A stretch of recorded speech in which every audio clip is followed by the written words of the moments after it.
Hi, this is Ryan Williams. Jacob Fela. And Mariah Crisp. We are students at Keene State College, and we will be covering an aspect of Thomas Piketty's Capital in the 21st Century with this PowerPoint. Our focus is comparing worlds, the economic history of Europe and the United States, and why it matters. Our overlying question is, how does Piketty's use of historical evidence from Britain and France contribute to our understanding of what the 21st century United States experience might look like? Our major takeaway after analyzing this question was that income must have a greater impact than accumulated past wealth. We came to this conclusion by looking through and comparing the histories of Britain and France alongside the United States. A few key points that we will also emphasize throughout this lecture are feudalism, capitalism, Europe versus the United States, and the transformation of capital. So let's start off with our first bullet.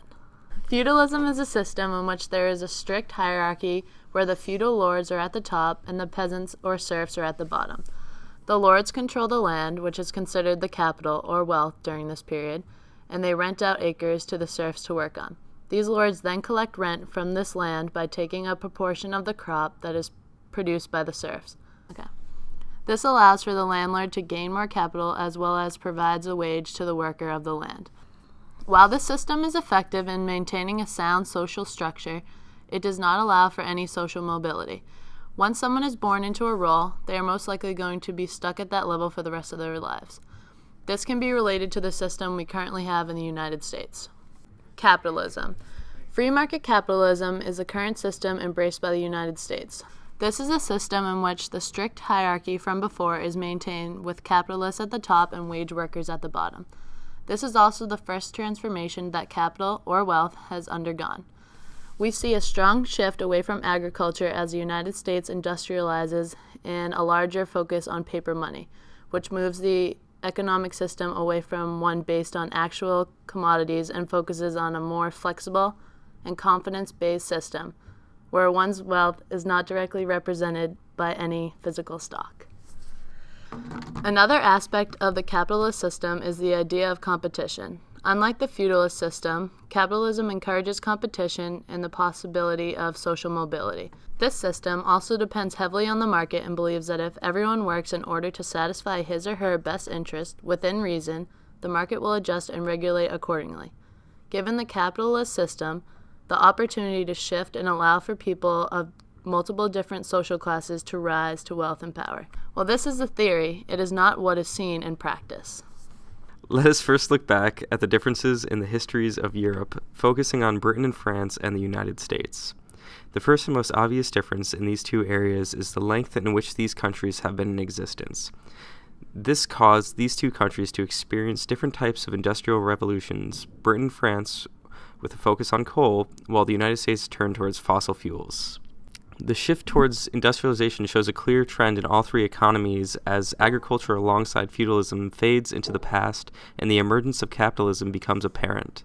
Although all these countries industrialized, the U.S. experienced a greater boom when oil ultimately became the prevailing method of fuel for industry, leaving Britain and France in a position of having to play catch-up. Another major point that can be seen is the aftermath of World War II. While most of Europe was left devastated by the fighting, the United States' economy and home front were virtually untouched at the end of this conflict. This put the United States in position to become the strongest producer of goods after the war. European countries also borrowed money and supplies from the U.S. before it entered the war, and the U.S. expected that those would be paid back after the end of the conflict. This further strengthened the U.S. economy and placed the United States as a major world power. While the U.S. experienced a thriving period of wealth, it also created an error in what the U.S. believed helped the economy thrive. Once the United States had its debts repaid and Europe was back on its feet, we see a trend of less dramatic growth in the United States. This led to a striving for a return to the way the economy was when the U.S. was collecting money from other countries as well as producing more with less competition. By not adapting economic policy to shift when the extra influx of money stopped, the United States economy suffered, which can be seen by the slower increases in capital. This need to maintain the past hurt the U.S. while it helped the European countries. You can see in this first graph that it is looking at capital in the United States from 1770 to 2010, Right around the period of World War II and the aftermath, there is a sharp rise in the capital in the United States, followed by a strong decline, which then led to a steady but slow increase in capital. This shows that mistake in which the United States stuck to bad policy that did not help continue to grow their capital after the debts were repaid by Europe. In contrast, we can look at capital in France and in the United Kingdom, and we see a large drop right around the end of World War II, in which there's a necessary period of rebuilding, where both countries had to use a specific method in order to regain the capital and bring their economies back to a steady and stable rate. You can see how the European countries have a much larger increase in capital into the future as they continue to evolve and maintain their system, while America still is trying to cling to that old method where they had the old influx of money while Europe was still paying off their debts. Alongside this, all three graphs show a very definite decline of agriculture, which is the black area at the bottom of each of these graphs. Where agriculture used to account for a large portion of capital, it greatly faded as industrialization kicked off around the 1910s and 20s in all three of these countries. This shows how capital has transformed over time. Throughout the history of Europe, the United States capital, or wealth, has transformed and persisted as a major influence on the economy. This was seen in the previous slides as capital shifted seamlessly away from agriculture and became diversified into other goods. This maintaining of past wealth or capital shows how it is strong, flexible, and consistent. This also demonstrates how it is dangerous because it has the ability to become overly influential. So why does this all matter? It is important that capital or past wealth does not stay stronger than income.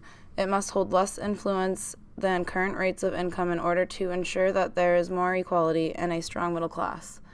This can be seen in the diagram to the right. Imagine a factory which there is one owner who bought every piece of equipment for the factory as well as the factory itself and hired all the workers.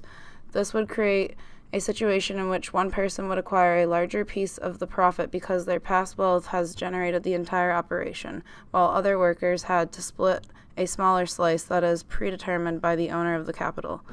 This allows for the capitalist's return on their invested wealth to always outweigh the rate of profit made by these workers.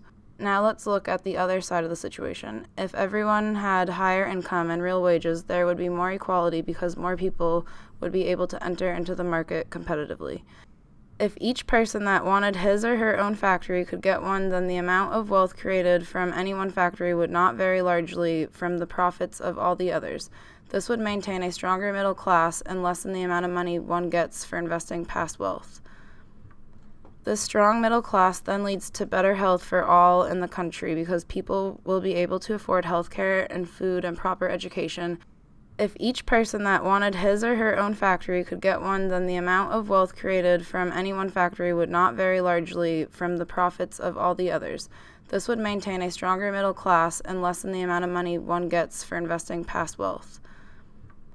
This strong middle class then leads to better health for all in the country because people will be able to afford health care and food and proper education, to name a few benefits. The shrinking income gap would also help everyone live more prosperously since there would be more money for each individual household to spend or save. So, how do we get here? Piketty suggests that we add a tax on past wealth in order to level and diminish the amount of capital that there is in the upper class. Alongside this, he wants to increase inflation in order to pay down the debt in America to raise equality, because if there is no debt, then people don't have to worry about paying it down, and they are free to spend and invest. Our two contributions are a progressive tax in order to level the playing field and appropriately tax each individual dependent on how much they make. We must also educate people on the issues in order to help them better decide who should run the country and what laws and bills we want to see pass. If we can, as a country, look to past situations and knowledge to interpret our present, we will be able to better our future.